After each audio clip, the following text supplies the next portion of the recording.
Ya, legend artinya tua kan. Jadi, thank you, Pastor Timmy. Ya, saya tadi ingatkan kita pernah makan bareng sama Pastor Jonathan Patiasina. Ya, jadi ya last year kalau nggak salah ya. Ya saya bilang orang ganteng susah dilupakan. Kalau wajah begini kan ya lupa-lupa semua ya. Oke, keren sekali itu fotonya. Apa kabar? Oke, sebetulnya menjawab biasa saja nggak apa-apa kan. Ya, nggak harus luar biasa. Biasa tapi konsisten setia. Sebab detak jantung kalau luar biasa juga nggak bagus kan. Jadi ya, tapi saya berharap saudara luar biasa. Nah, izinkan saya berbagi sebagai saudara. Sebab Pastor Andi ya saya kenal cukup lama walaupun jarang ketemu. Ya dengan Pastor Doni tadi saya kaget karena sahabat lama saya. Jadi lama sekali kita kenal di Lampung. Jadi senang bersama Bapak Ibu. Tapi benar kan memang jarang di Pondok Indah ini ada gereja. Belum ada kali ya. Tapi sekarang sudah ada. Ya, saya berharap nggak hanya sekedar institusi. Tapi saudara akan punya dampak untuk memuridkan kota dan bangsa. Ya dong. Kita kan mainannya ke sana. Kalau cuman ya kita ya oke lah berliturgi latreo. Tapi kan kita punya tujuan memuridkan kota dan bangsa. Nah, saya dikasih tema, ini temanya sebetulnya basic tapi keren. Ya, mengapa sih kita melayani? Ya, kemudian ada subtemanya, posisi kita sebagai gereja ada di mana? Nah, saya tidak akan keluar dari tema. Sebenarnya kan begini, kalau saya boleh tarik. Tahu nggak ciri orang sesat? Ciri orang sesat adalah karena dia tidak tahu ada di mana, apalagi dia tahu dia mau kemana. Ya, saudara kalau sesat, misalnya saudara salah jalan. Ya saudara tidak tahu itu ada di mana. Ya kemudian saya suka telepon sama teman saya yang ada di kota itu. Saya tersesat ini.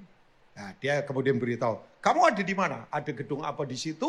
Ada tanda apa? Begitu saya beritahu, oh gampang, kamu ada di situ. Kamu mau kemana? Saya beritahu. Ya, nah orang kalau tidak tahu ada di mana, apalagi dia tahu akan kemana. Nah saya berharap saudara tahu sekarang saudara ada di mana. Ya saya nggak tanya fisik. Waktu Tuhan tanya sama Adam, where are you Adam? Where are you? Ya ampun itu bukan Tuhan tidak tahu kan. Kan Tuhan maha tahu. Loh Tuhan maha tahu. Tapi Tuhan mau supaya Adam tahu, dia tahu bahwa dia tahu. Dia tahu ada di mana. Udah jam segini tolong berpikir sebentar lah ya. Sebab saya tahu ini jam paling luar biasa ya. Saudara sedang berjuang, pandangan terbuka, mata kosong, saya tahu ya. Nah itu ya, apalagi yang tadi karbo terlalu banyak, ya gula naik, kemudian mulai ya. Saudara bisa lihat saya pecah jadi 10 wajah kali kira-kira ya. Karena saudara ngantuk berarti. Tapi nggak apa-apa kan? Kan katanya Tuhan memberi roti pada yang dicintainya pada waktu tidur. Ya jadi ya silakan ya. Saudara yang tidur berarti diberkati Tuhan. Cuma saya ingatkan Paulus khotbah ada yang tertidur. Dia jatuh dari kursinya, nyawanya putus. Nah, enggak saya kasih warning. Sebab Rubin Ong beda dengan Paulus. Paulus punya karunia membangkitkan orang mati. Saya enggak punya karunia itu. Malah beberapa orang saya doakan pulang ke rumah Bapa di sorga. Jadi dia berbahagia karena ketemu Tuhan. Loh, mati kan enggak menakutkan. Asal di dalam Tuhan.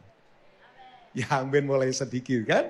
Ya dong, mati asal di dalam Tuhan gak menakutkan. Yang menakutkan kalau hidup tapi mati. Nah pernah lihat gak orang hidup tapi mati sukacita, mati visi, mati pengharapan. Come on, itu tragedi. Itu tragedi. Ya oke, saya gak akan khotbah kematian. Sebab itu khotbah yang akan membuat orang gampang bertobat. Tapi kemudian melupakan dosa lagi ya. Jadi saya mau menantang saudara untuk beberapa hal ini. Oke. Nah, saya mau mengembalikan ini, saudara. Jadi saudara ini sekarang, kita ada di mana? Ya, apa yang mau kita lakukan ke depan? Nah, yang saya tahu. Memang ini terjadi paradoks luar biasa. Ya, dunia tadi dikatakan ada videonya, wah kita tidak sedang baik-baik. Betul banget. Kan kita sedang mengalami apa yang disebut dengan deconstruction of Christianity.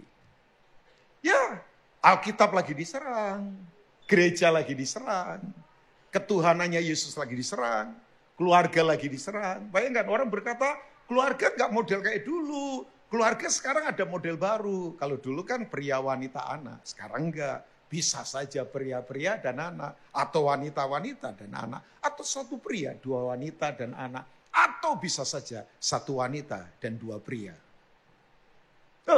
Ini saudara pikir ini biasa? Enggak. Ini terjadi serangan sebetulnya. Yang tujuannya supaya basic goncang. Itu yang Mas Pur katakan. Kalau dasar digoncangkan, orang benar mau bikin apa? Loh, ini kita sedang menghadapi ini. Tapi di satu sisi, oh my God, sedang terjadi lawatan yang luar biasa. Nah kalau saya bilang lawatan, ya ampun, saya tidak ngomong berinding-berinding. Ya untuk berinding tidak perlu lawatan lah. Saudara di tempat yang dingin begini, ya pakai minyak angin pasti merinding. Ya, saudara ke kamar mayat saja pasti merinding lah. Saudara merinding tidak perlu, mesti lawatan tidak perlu begitulah. Lawatan itu begini kan sebetulnya, kata breakthrough. Ya, Tuhan kita kan the master of breakthrough. Itu Baal Perasim bahasa kerennya. Ya, tahu nggak breakthrough itu gini. Aliran kecil diterobosi oleh sumber yang besar. Maka yang kecil itu jadi kemudian mengalirkan hal yang luar biasa. Nah, itu lawatan. Ya, tapi kan mesti dialirkan. Saya yakin banget lah. Orang yang sungguh-sungguh dalam Tuhan pasti diberkati. Pasti nggak mungkin nggak asli. Makanya kalau sampai ada orang hidup benar tapi nggak diberkati, nggak mungkin banget.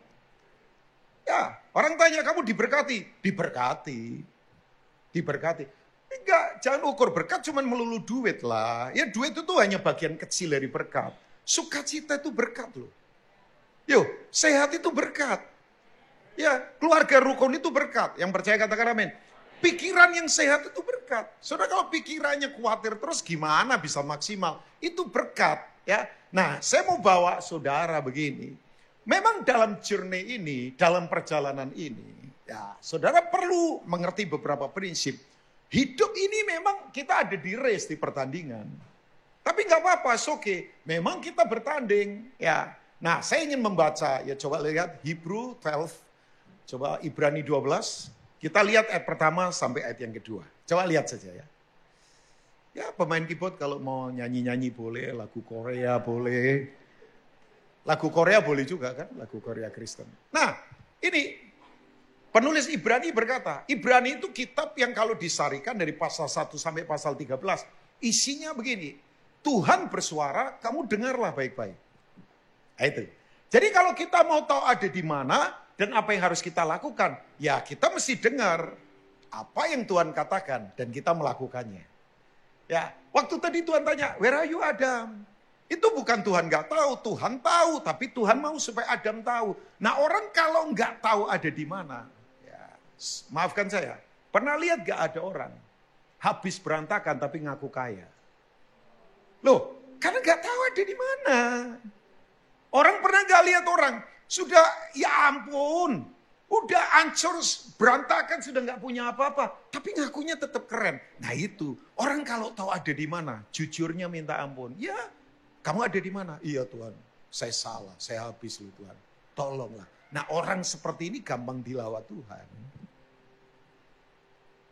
Loh, wong Tuhan maha tahu. Kalau dia tanya where are you, bukan Tuhan nggak tahu, tapi Tuhan mau supaya kita yang tahu kita ini ada di mana. Nah, saya cuma punya pertanyaan buat saya juga. Saudara punya moralitas ada di mana? Saudara punya kerohanian ada di mana? Saudara punya integritas ada di mana? Saudara punya hati sekarang motivasinya ada di mana? Loh, perlu dipertanyakan itu. Nah, makanya Tuhan mau, yuk dengarkan suaraku dan lakukan. Nah, ini suara Tuhan. Alkitab berkata begini, karena kita mempunyai banyak saksi, bagaikan awan yang mengelilingi kita, marilah kita menanggalkan semua beban dan dosa yang begitu merintangi kita. Sudah tahu ya, dosa itu bukan sekedar berbuat salah. Dosa itu adalah sebuah bentuk perbudakan yang membelenggu orang dari dalam. Makanya perbuatan baik saudara tidak akan menolong saudara. Gak ada. Saudara butuh juru selamat yang membebaskan kita dari dalam. Makanya kekristenan selalu bicara inside out, not talking about outside in. Udahlah capek dengan semua hal-hal lahiriah di luar, capek please. Ya. Oh iya, saya suka menyanyi Bapak Ibu. Saya pernah ketemu pemimpin pujian, minta ampun. Itu waktu mimpin pujian bergetar semua. Wah, bergetarnya luar biasa. Tapi begitu pulang, naik sepeda motor lawan arus, sekelilingnya jadi bergetar karena dia. Ya. Saya bilang, kamu jangan begitu. Itu yang saya katakan. Bahwa please, ini kembali kepada apa yang ada di dalam kita kan. Nah, kita ini ada di perlombaan. Dan berlomba dengan tekun dalam perlombaan yang diwajibkan bagi kita. Ayat yang kedua, satu ayat lagi boleh? Thank you ya. Marilah kita melakukannya dengan mata yang tertuju kepada Yesus. Yang memimpin kita dalam iman. Terjemahnya Inggris, He is the author and the finisher of our faith. Ya, dan yang membawa iman kita kepada kesempurnaan yang dengan mengabaikan keinginan tekun memikul salib ganti sukacita yang disediakan bagi dia yang sekarang duduk di sebelah kanan tata Allah. Kenapa pandangan kita harus ke Yesus? Why? Orang berkata dia Tuhan, ya udah selesai. Tapi kita jangan lupa, dia pernah jadi manusia kayak kita. Ya kan? Yesus itu pernah jadi begini, kalau saudara rasa dikhianati, ya ampun. Dia sering dikhianati. Kalau saudara rasa begini, kita tolong orang, orangnya kemudian tinggalkan kita, ya dialami juga. Kalau saudara rasa digoda, Alkitab berkata dalam Ibrani pasal 4 juga, dia digoda, tapi dia tidak berbuat dosa. Makanya dia disebut dengan imam besar kan, dia pionir, dia pelopor, dia yang membuka jalan. Jadi saudara lihat kepada dia dalam perlombaan ini, ya lihat. Nah apa yang dia lakukan Bapak Ibu? Ya, yang saya tahu sepanjang dia hidup, ya, yang dia tahu adalah begini, dia tahu siapa dirinya, untuk apa dia ada di sini. Makanya kemudian begini, dia enjoy sekali untuk mengerjakan kehendak Bapa. Ya. Nah, saya akan tarik beberapa hal ini Bapak Ibu. Dalam perlombaan memang yang paling penting dijaga adalah soal hati, jangan sampai kecewa. Ya, identitas ini penting Bapak Ibu. Orang kalau tanya begini sama saya, Pak Rubin, pelayanan sudah berapa lama? Ya dalam anugerah Tuhan mungkin pelayanan hampir 40 tahun. Hampir lah. Ya banyak yang lebih senior dari saya. Saya belum apa-apa. Ada saya ketemu satu om. Pelayanan berapa tahun om? 60 tahun. Minta ampun. Sampai saya bilang begini. Om layak dapat PIN. Om layak nanti kalau meninggal. Fotonya dipajang. Dan dikalungin bunga. Ya, jangan dikasih lilin sama Pak Po, itu penyembahan berhala nanti jadinya ya. Tapi ini om seniornya luar biasa. Jadi waktu saya ngobrol sama dia, saya bilang begini, om yang paling sulit di pelayanan apa? Saya pikir tantangan. Ya saya beberapa kali rintis gereja teraniaya. Saya pernah khotbah di serbu masa. Dalam sebuah kondisi yang waktu itu gak enak banget. Kira-kira puluhan orang lemparin batu di mimbar saya. Tapi puji Tuhan haleluya, saya tetap selamat. Ya saya yakin cuman malaikat saya masuk ICU saja. Sebab mungkin malaikat saya kena batu ya.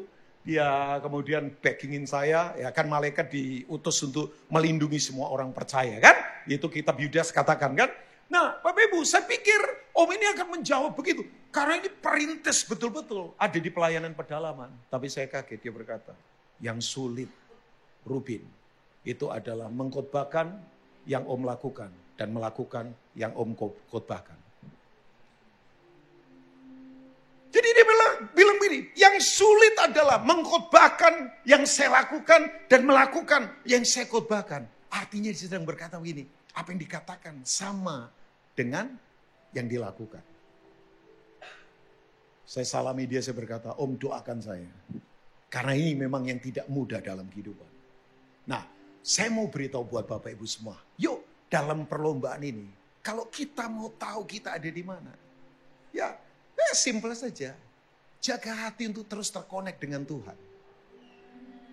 Sudah, saya tidak mau berteori apapun. Jaga hati ini untuk selalu terkoneksi dengan Tuhan. Karena hati ini kan soal kedalaman kita bersama Tuhan. Oke, saya kasih contoh Bapak Ibu.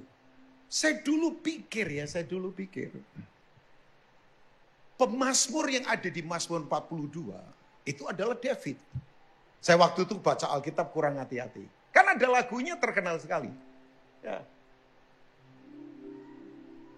Kok saya jadi kayak insinyur Niko loh, kayak Pak Gembala, Pak Niko kan nyanyi. Pakai kode, ya kan Pak Niko. Saya ketemu Pak Niko sudah lama sekali, jadi kan beliau kadang kalau khotbah suka nyanyi. Itu ciri khasnya Gembala senior saudara ya. Tapi suara saya nggak sebagus Pak Niko. Kadang nariknya fals juga, ya tapi Tuhan lihat hati. Itu alasan saja saudara ya. Nah, saudara pasti tahu lagu ini. Ini lagu era modern, tapi sekarang sudah masuk kategori himne. Ya kan? Seperti pasti tahu lah. Sungaimu jiwaku rindu engkau. Memang GBI suka nyanyi ya. Ya boleh. Kaulah Tuhan hasrat hatiku, ku rindu menyembahmu. Sudah, nanti konser lagi ya. Oke. Mazmur 42, saya pikir dulu ini tulisannya David. Ternyata tahu nggak Mazmur 42 tulisannya siapa? Dan itu Mazmur dalam. Bani Korah. Bani Korah. Oke, Mazmur 84 ayat 7 coba kita lihat. Ya di ayat 11 teman saya namanya Frankie Siombing. Sekarang jadi gembala di Bali. Teman lama banget, puluhan tahun saya kenal dia. Ya lagu-lagunya jadi berkat. Ya kemudian ya ada satu lagu bagus kan terkenal sekali. Mazmur 84 ayat 11 coba lihat. Kasih.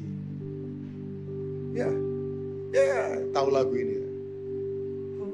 Lebih baik satu hari, tahu semua ya, di pelaksanaanmu daripada 1000 hari di tempat lain. Oke, sudah, cuman mau kasih tunjuk. Ini Mazmur dalam semua. Penulis, ya coba kita lihat ayat yang ke-7. Saya tadi mau bacakan. Apabila melintasi lembah Baka, mereka membuatnya menjadi tempat yang bermata air. Air mata jadi mata air. Bahkan hujan pada awal musim menyelubunginya dengan berkat. Mereka berjalan makin lama makin kuat hendak menghadap Allah di Sion. Nah saya kasih background ini kenapa?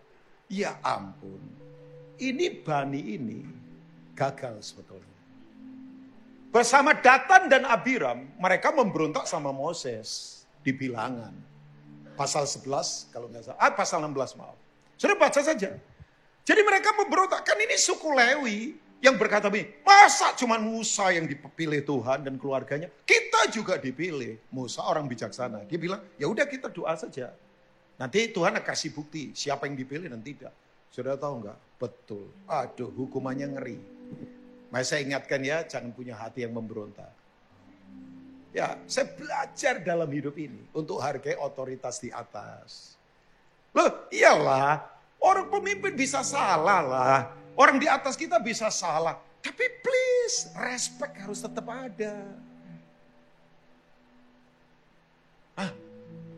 Ya, makanya aduh, saya kalau lihat orang ya, misalnya, ya pemimpin, apa saja, pemimpin sekolah, pemimpin negeri dihina. Saya sampai bilang janganlah.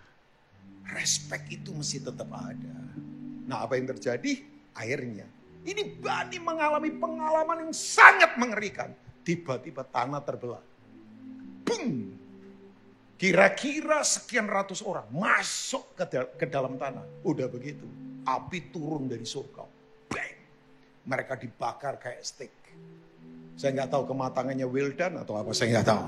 Tapi betul. Nah yang gak enak kan generasi berikutnya.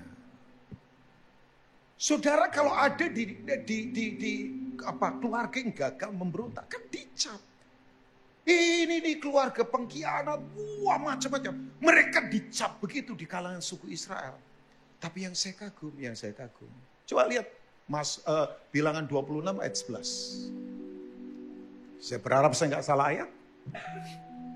Coba. Ini anak-anak mereka yang melewati lembah Baka. Makanya Mazmur 84, Mazmur 42, dan Mazmur yang lain. Kata Korah itu artinya gundul. Korah itu punya pelayanan apa? Tahu diri kan? Jadi dia pelayanannya adalah salah satunya membasuh itu kaki orang-orang, membersihkan bait Allah. Ya setelah korban disembelih, orang kemudian masuk ke sana. Jadi penyedianya air mereka, ini kayak pelayanan pembasuhan begitu. Enggak keren, enggak ada di panggung, enggak kelihatan orang. Pelayanan yang biasa, mereka penjaga pintu gerbang. Tapi coba bayangkan, Tuhan angkat mereka dengan cara yang begitu luar biasa. Memang ya masa lalu biasalah. Saudara berkata, saya backgroundnya dulu jahat Pak. Ya udah biasalah. Saya mantan preman Pak. Ya biasalah. Yang penting sekarang jadi pendeta. Jangan mantan pendeta jadi preman. Loh, saya mantan orang rusak. Ya biasalah. Orang yang berdiri di depan saudara nggak layak sebetulnya. Tapi begini kan, kita sadar ini keputusan soal hati kita. Makanya kalau hati benar, saudara tidak perlu takut dalam hidup. Dan memang Tuhan kan menilainya hati. Ya. Orang kan menilainya, kamu pakai apa? Kamu harganya berapa barangmu? Bukan, ya oke. Punya begitu enggak masalah, please. Saya enggak suka ngerasain, wah ini enggak rohani, pakaiannya mahal-mahal. Enggak lah, biasa saja itu. Yang penting soal ini. Dan dalam proses ini orang-orang tetap bisa serve others. Karena itu. Saya suka sekali, ini sepotong kata ya ampun. Baca sama-sama yuk, Jemaat Grow Community Church 2-3. Tetapi anak-anak Korah tidaklah mati. Bukan hanya fisik, mereka tidak mati sukacita, mereka tidak mati pengharapan, mereka tidak mati untuk melayani, mereka tidak mati untuk visi, mereka tidak mati untuk tetap terlibat dalam kehendak Tuhan. Backgroundnya gak layak. Nah tolong, jangan kecewa yuk. Saya beritahu ya, saya punya potensi mengecewakan. Saya punya potensi dikecewakan. Saya punya potensi banget untuk kecewa. Tapi saya pilih untuk tidak kecewa. Tahu Billy Graham? Gak tahu, gak mempengaruhi keselamatan. Tapi para pastor di sini pasti tahu lah. Siapa Billy Graham? Ya, penginjil diurapi Tuhan. Meninggal di usia tua. Belum lama meninggal. Ya, anaknya bangun Samaritan Ministry. Franklin Graham. Saya tidak pernah lupa, gempa Aceh 2004, tsunami ratusan ribu orang mati. Salah satu pesawat bantuan yang mendarat pertama kali, Samaritan. Itu Franklin Graham. Yang kedua, Ibu Susi Pujiastuti. Makanya layak jadi menteri setelah itu. Ya, pesawatnya Susi Air, angkut orang for free. Bayangkan. Ya, itu kan jejak digitalnya ada Bapak Ibu. Ini orang-orang luar biasa. Bapak Ibu tahu nggak? Billy Graham itu awal pergerakan kampus dulu. Itu tahun berapa ya? 70-an sekian. Sebetulnya dia tuh punya rekan hamba Tuhan hebat. Itu rasul kesembuhan. Jadi Billy Graham khotbah, ditantang orang maju, bayangkan. Ini orang tumpang tangan, buta melihat, lumpuh berjalan.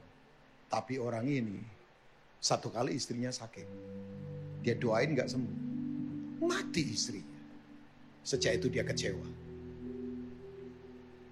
Ya. Tahun 99 dia tulis buku. Dan buku itu mempengaruhi kekristenan yang progresif. Namanya Farewell to God. Saudara tahu? Dia ngomong sama Billy Graham. Billy, gak ada Tuhan. Buat apa kamu pelayanan? Ini orang yang biasa tumpang tangan, bayangkan. Yang biasa orang buta melihat, orang lumpuh berjalan. Dia tumpang tangan orang mati bangkit. Kemudian gak ada Tuhan, Bill. Kecewa. Billy goncang, ini dipakai Tuhan, bayangkan. Seumuran mereka. Billy akhirnya naik ke bukit. Ya udah, dia putuskan 3 hari puasa, turun tetap pelayanan. Makanya dalam hidup saya pegang prinsip. Saya tidak harus mengerti dengan apa yang saya percayai. Makanya saya percaya saja supaya saya mengerti. Sebab saya percaya kalau saya tidak percaya, saya pasti tidak akan mengerti. Rasain yang ngantuk. Dilarang ngantuk di ibadah. Saya ulangilah untuk saudara saya berbelas kasihan. Saya tidak harus mengerti dengan apa yang saya percayai. Makanya saya percaya saja supaya saya mengerti, supaya saya percaya. Kalau saya tidak percaya, saya pasti tidak akan mengerti.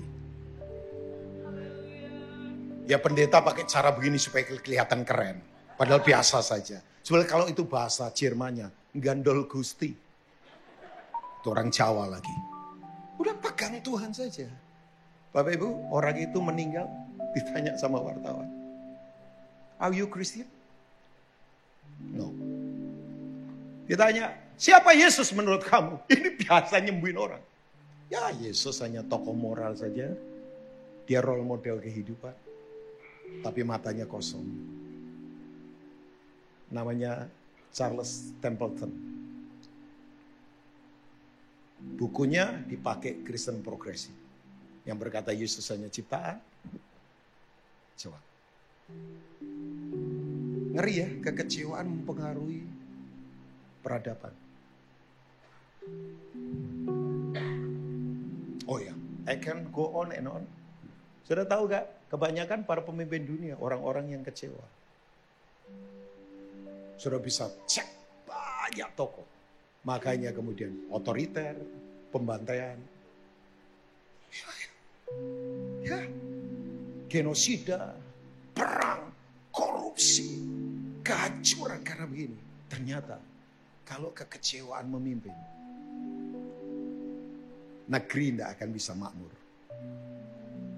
Makanya please, Indonesia butuh pemimpin yang hatinya benar. I love this country. Saya hidup untuk negeri ini.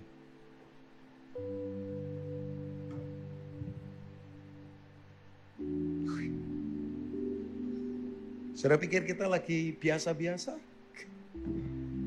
Saya dari tadi berdoa, biar apa yang Tuhan sampaikan melalui mulut yang gak ada apa-apanya. Asli, saya ini bukan orang apa, saya biasa saja. Kadang gak jelas, ya, kadang gak ngerti apa-apa. Tapi saya tahu ini hati Tuhan. Jadi saya berdoa, biar impartasi ini yuk. Jangan kecewa sudah. Amin. Karena kekecewaan pembunuh iman. Ya, tapi yang kedua. Ini yang kedua.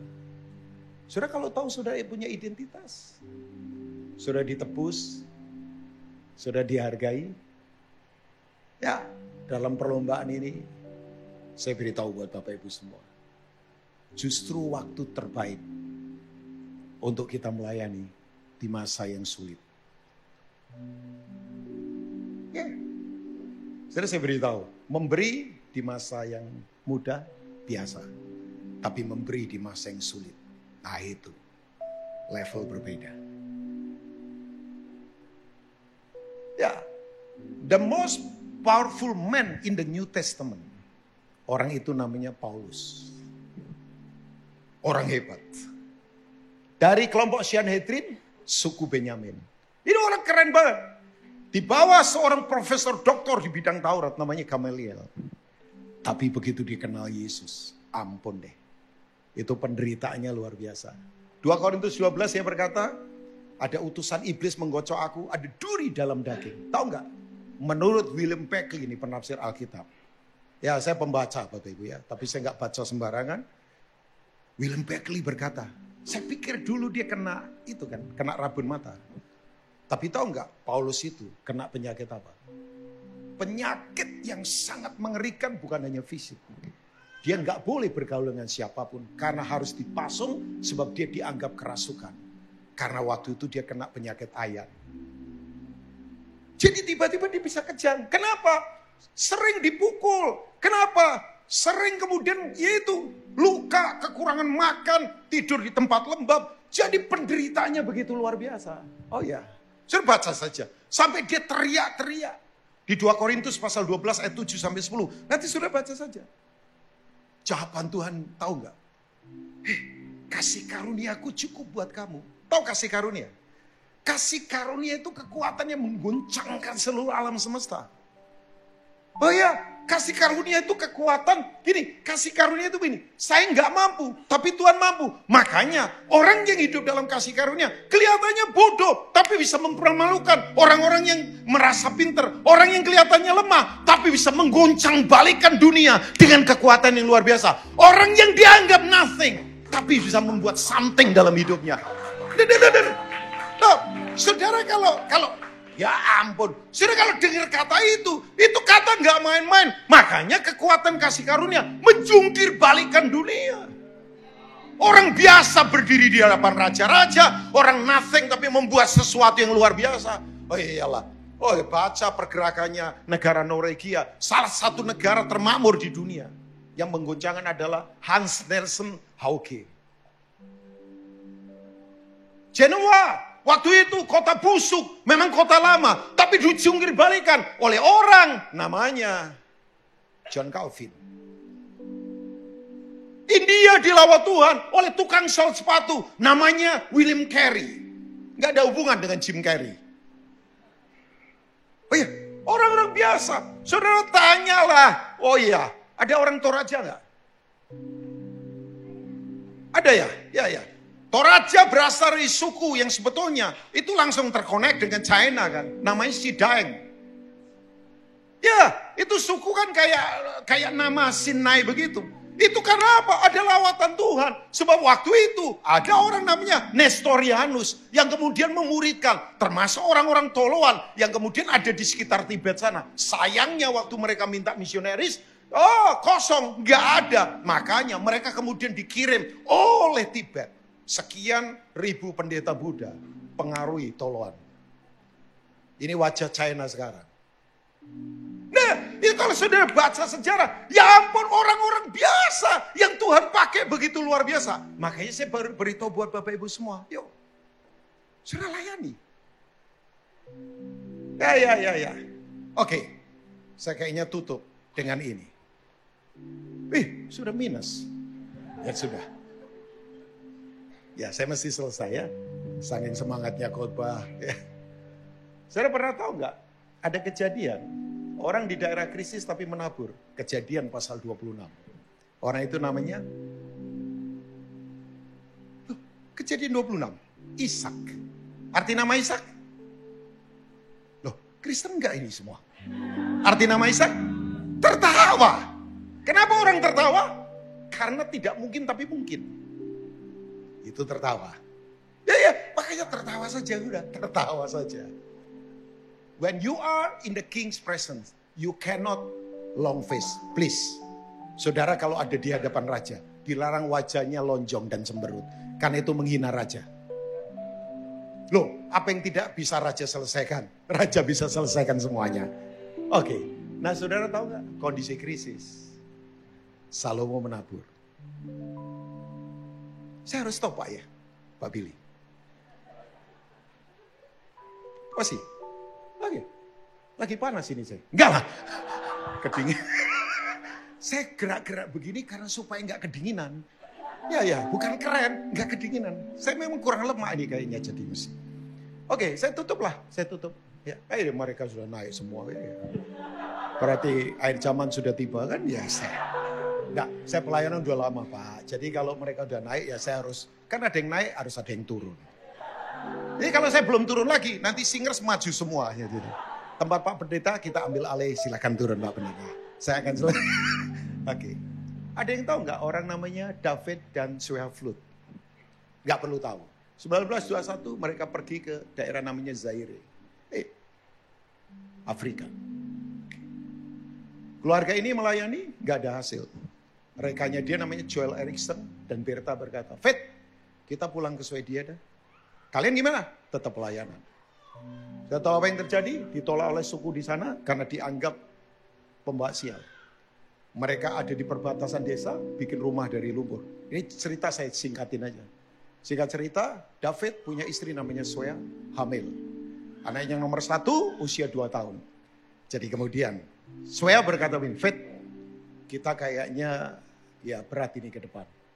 Ya tapi tetap konsisten saja. Ini masa sukar. Malaria menerpa mereka. Mereka dalam kondisi sangat terbatas secara fisik dan secara materi. Swea hamil. Mereka itu melayani 1 anak. Ya, yang jualan telur keluar masuk desa. Dilayani kayak sekolah minggu. Bahasa nggak nyambung, mereka punya bahasa Swiss. Sementara anak ini punya bahasa Zaire. Tapi kemudian roh Tuhan kan tidak terbatas. Nah, betul begitu Swea melahirkan. Dia bilang sama David, Fit, kayaknya aku gak kuat secara fisik. Tolong rawat anak ini, namakan dia Aina. Oke, Aina lahir betul. Soya kemudian meninggal. Oke, jadi kemudian David terpukul, dia marah. Dia pulang ke Swiss, dia titipkan Aina ke Joel. Mereka nyetir, Joel tolong rawat anak ini. Saya nggak tahan mengingat ibunya. Singkat cerita, David kemudian keluar, tinggalkan pelayanan. Jadi pemabuk berat. Hilang, nikah lagi, punya 5 istri. Oke, kemudian Aina berubah nama jadi Angie. Dia dibawa Joel pergi pelayanan. Di pelayanan, Joel diracun sama istrinya. Puji Tuhan, haleluya. Kemudian Aina diadopsi oleh Arthur Burke. Dibawa ke desa Masisi, ada di Kongo. Kemudian dibawa ke Mississippi, Amerika. Udah, dia nggak tahu masa lalunya. Ya, dia nggak ngerti banget. Tapi yang dia tahu, dia anak misionaris. Di Mississippi dia nikah sama Dwayne Hart. Mereka nikah, kemudian apa yang terjadi? Udah biasa saja. Tiba-tiba mereka dapatkan info ada pergerakan di Zaire, Afrika. Ada gereja 250.000 jemaat. 32 pos PI ke seluruh dunia, 1 rumah sakit besar.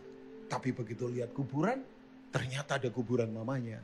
Di sini terkubur Swellfoot. Darahnya berdesir, dia bilang sama Dwayne, kita ke Zaire yuk.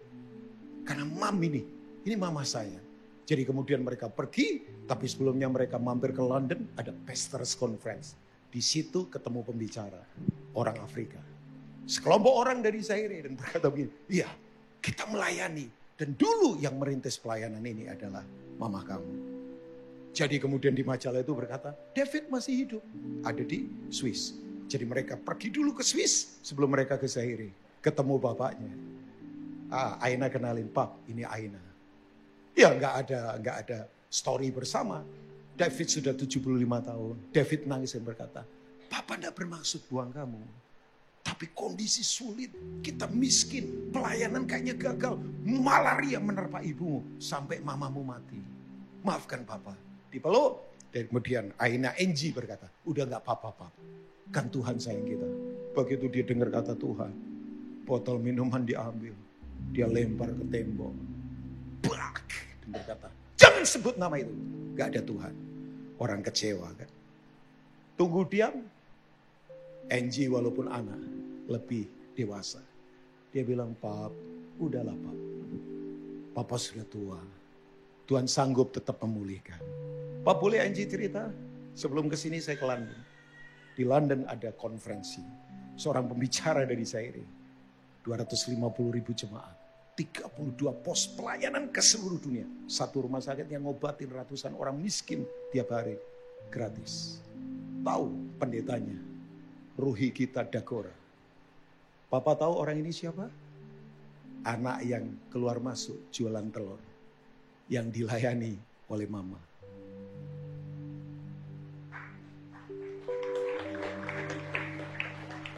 Tidak perlu khotbah muluk-muluk.